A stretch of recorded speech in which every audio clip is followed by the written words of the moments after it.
Fox News propagandist Tucker Carlson is now amplifying the conspiracy theory that Elon Musk amplified on Twitter, which he now owns. Yes, the owner of Twitter, Elon Musk, amplified a conspiracy theory. It's a conspiracy theory that goes something like this. Paul Pelosi was in his underwear at the time of the home invasion, which suggests that maybe it was actually his gay lover who beat him with a hammer. And during the 911 call, Paul Pelosi allegedly also said, "This man is my friend." So therefore, it's all an inside job. It was a lover's quarrel, etc. It's been totally debunked. We'll talk about it in a moment. But now Tucker Carlson is continuing to amplify this. Elon Musk deleted it from Twitter.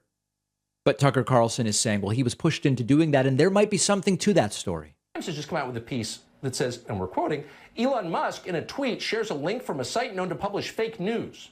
True. Really? What did Elon Musk do? Well, he linked to an article about how Paul Pelosi called the guy in his home a friend. Well, that's what the 911 tape says. You can draw your own conclusions or not, or maybe you don't care, which is also fine. How is that fake? Okay.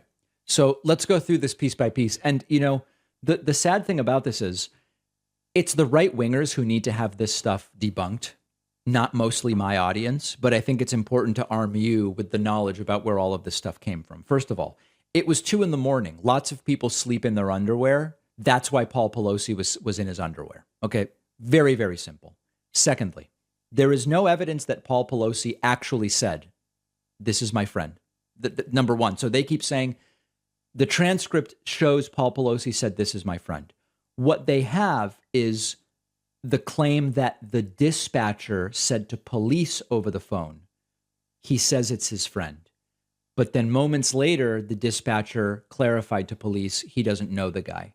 What is believed to have happened is that much like that viral 911 call where a woman who is the victim of domestic violence pretends to be ordering pizza in order to not anger the individual that is being violent against her, it is believed that in order to keep things calm and not trigger David DePape into more violence, Paul Pelosi may have said something like, no, we're friendly, he's my friend. But it was made abundantly clear on the call, and the 911 dispatcher understood that this was a violent home invasion and that police were needed. That's it. There's nothing else to this. But Tucker wants to continue, quote, asking questions. But as long as this is a news story with public policy implications, and unfortunately that's what it's become, it is fair to ask the obvious questions as you would about any other violent crime that occurs in America, and especially this one, since so many facts, basic facts, seem to be in dispute. Local KTVU investigative reporter Evan Cernovsky, for example, initially reported that DePape was, quote, found in underwear when police arrived. Today, Cernovsky made a specific point of retracting that claim. Quote, yeah, it seems it was just Paul Pelosi who was in underwear. The early details were not completely accurate. Was there underwear? There was. And Paul Pelosi was the one wearing it. I'm now told by other sources that DePape was not dressed only in his underwear. Well, okay, fair enough. We'd be satisfied with either explanation, not really our business. But you can't blame, and this is the point, you can't blame people watching all of this at home for thinking that maybe there's something weird going on here. Yeah, and this is a classic of conspiracy theorists. Read Stephen Novella's book about skeptical thinking. You find, it's called anomaly hunting, okay? You find a piece of information that hasn't been released and you claim it's part of the story.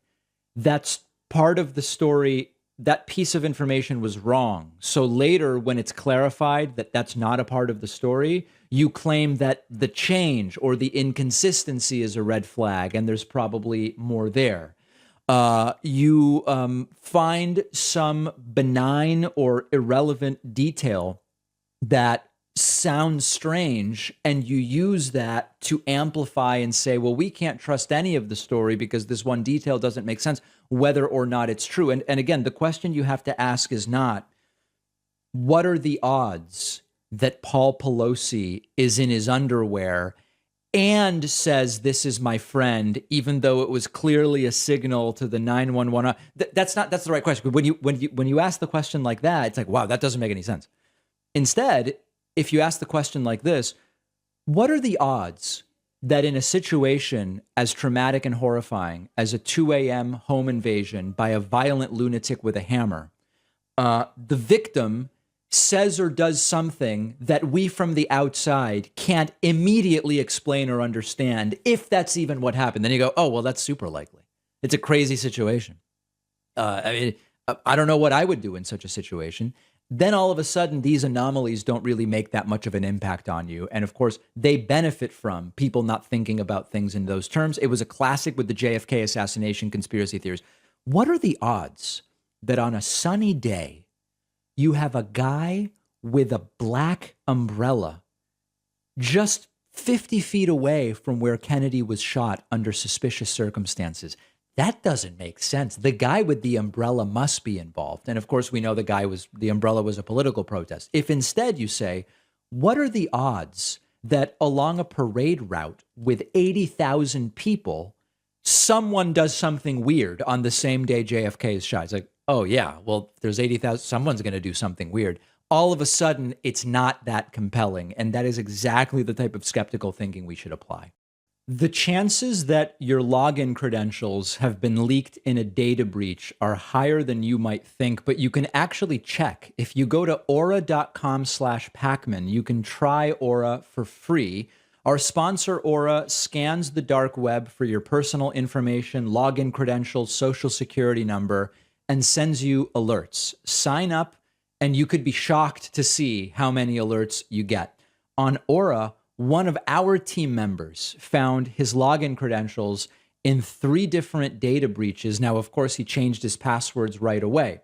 I've told you before about one of my accounts getting hacked. Scary feeling, but Aura also does so much more by automatically requesting the removal of information from data search engines, giving you fast alerts on suspicious credit inquiries. Aura has password management, malware protection for all of your devices. And Aura also helps you manage what your kids can do on their devices by restricting certain apps. It's really like a Swiss Army knife of online security. And you can try Aura for free for 2 weeks at aura.com/Pacman. The link is down below.